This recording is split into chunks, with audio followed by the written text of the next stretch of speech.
All right, here we go. Sunday, Monday, and Tuesday here. Starting with Sunday. This is rack pulls. 605, 5 reps. This is my same starting point that I did when I did rack pulls back in March. And I know it's not generally advised, but I'm doing it with a mixed grip to just try to get used to the unique pulling demands of pulling with the mixed grip, because you do kind of have to like torque your back a bit. So unfortunately that ripped up my hands, but it is what it is. Same weight, 605, 2 sets of 10 on shrugs. As much as, it's not the cleanest shrug in the world, but it'll still work your freaking traps. I'll tell you what. It was really, really hard to pull that rep, by the way. My CNS was fried from having not touched that much weight in a long time. March. This was yesterday, Monday. 5 sets of 5 overhead press. 226.5, and the reason I picked that is because that was my best ever 3 sets of 5 before I started running this kind of Texas method spin-off that I made my own.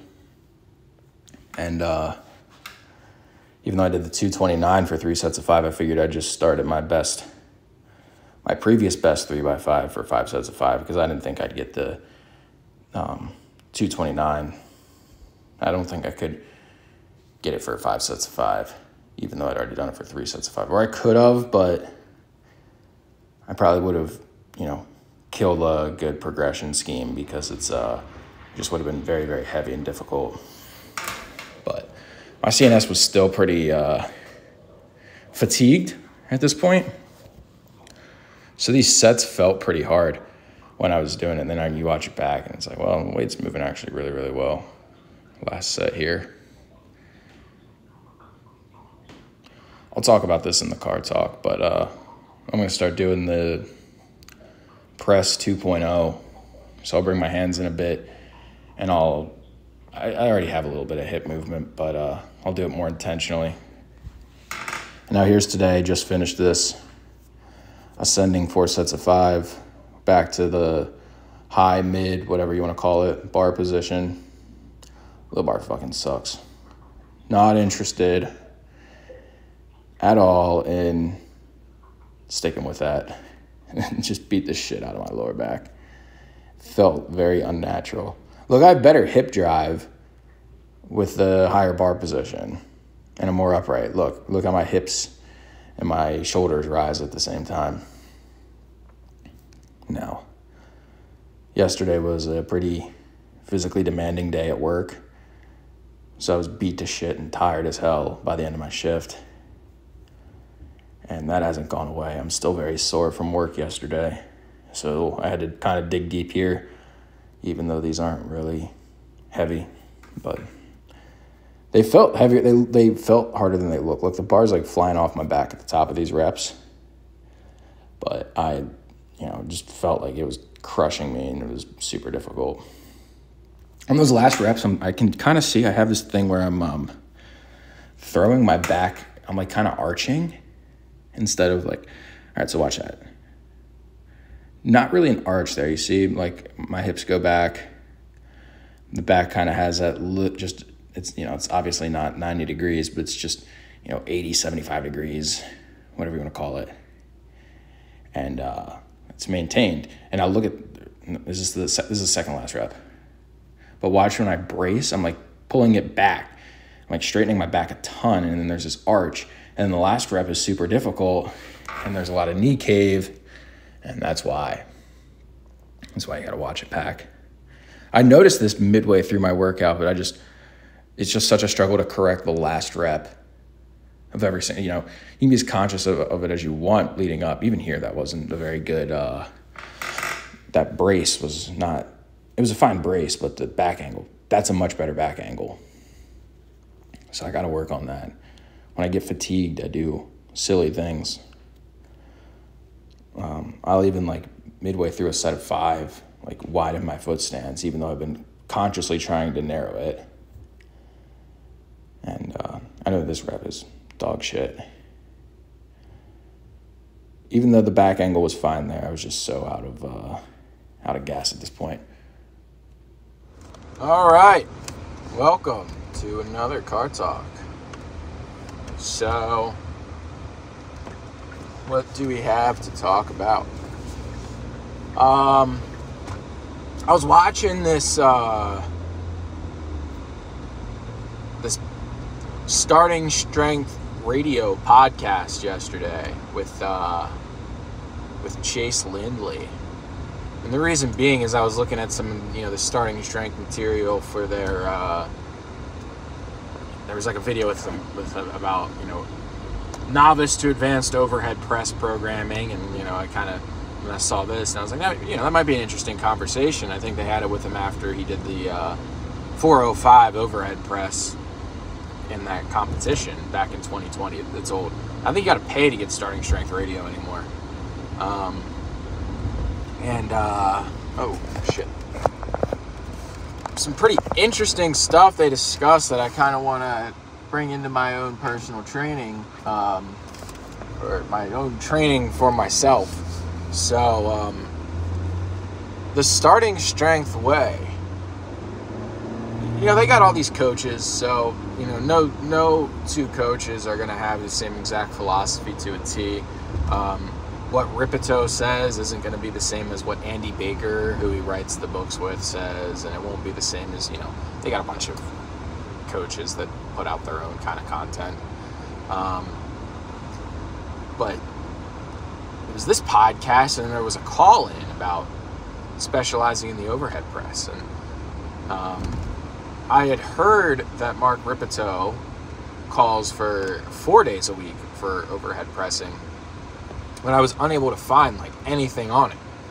And then I finally found this video, and he's talking to Chase, and Chase actually pressed 4 days a week leading up to his 405. And at the end of the conversation, they're basically 2 days a week is not enough.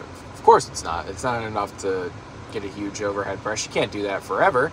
That's why it's in their novice and intermediate programs.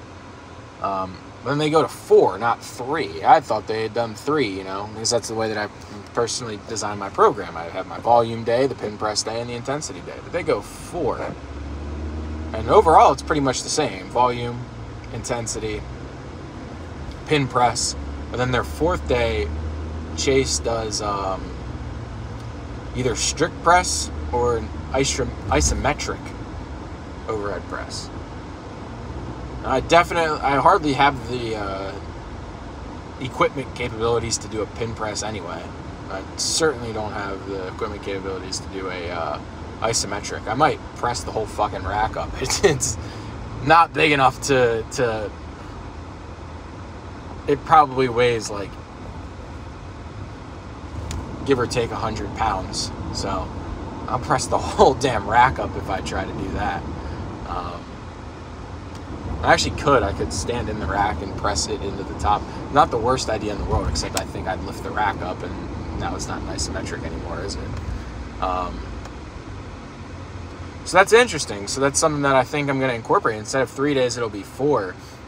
And Ripito and these other coaches that were in the conversation, and then on this call-in clip that I saw, which actually was more recent, they all really strongly endorse this 4 days a week. And, Ripito goes on this rant about all the guys at York Barbell in the 60s were pressing 4 days a week. So, nothing that I haven't done before. I mean, you can see some evidence of it on my channel if you go back far enough. But there was some points where I was literally overhead pressing every single day. I don't recommend that because you can't just it's not going to be specific enough, because you're going to get overuse injuries if you just do a strict press or a push press every single day, because it's going to come from the barbell. You'll get tendonitis in your elbows or wrists if you're that doing heavy weights. You probably will. I won't say, some people do some incredible feats of strength in terms of their frequency. I mean, I've seen stuff where I've seen you go on Reddit, look up deadlifting every single day. And I found like you'll see a post from this one guy, follow him on Instagram. He's a, I don't know what his best ever deadlift. It was like a sumo deadlift. And he's pulled in like the 700 or 800s, and he was already doing this at the time, and he deadlifted every single day for like 3 or 4 months. So I'll never say you can't do something every single day, but I just, for overhead press, I feel like you're gonna have to change the variations so much that the specificity isn't there, so you just won't get too much out of it. I mean, overhead press is one of my best lifts. It's also one of my favorites. And I definitely did gain some strength and familiarity with the movement by literally doing it every single day. But it was just so many different variations that, like, I didn't get good at strict pressing. I got good at strict pressing when I just did strict pressing. I didn't do it every single day. But yeah. So 4 times a week, that's probably not going to really beat me up. So that's what I'll do, is still Monday, Wednesday, Friday, and then Saturday, instead of a second bench day, which is the trade-off is, Ripito says you should just bench once every 2 weeks. I think I can get away with benching once a week after the pin press is on Wednesday. But on Saturday, instead of a second bench day, I'll do strict press. And then to go with that, even though my pressing now isn't the strictest because I do have that kind of hip movement, I'm just going to do the press 2.0, which is the hip movement to start, and then the lay back at the top.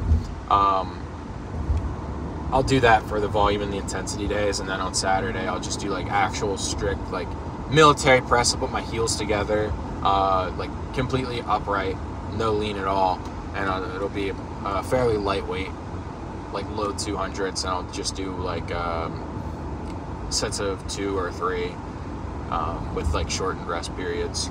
So it'll literally just be like it's almost like a shoulder bodybuilding day, whatever. So 4 days a week, it's the new meta for me. I find this very interesting. I feel that it's something cool to try. And I just love overhead pressing, so the more often I can do it where it makes sense, the better it's going to be. And I just also really want I think I'll get 300 in the coming months, but I want 315 by the end of the year. That would be really fucking cool.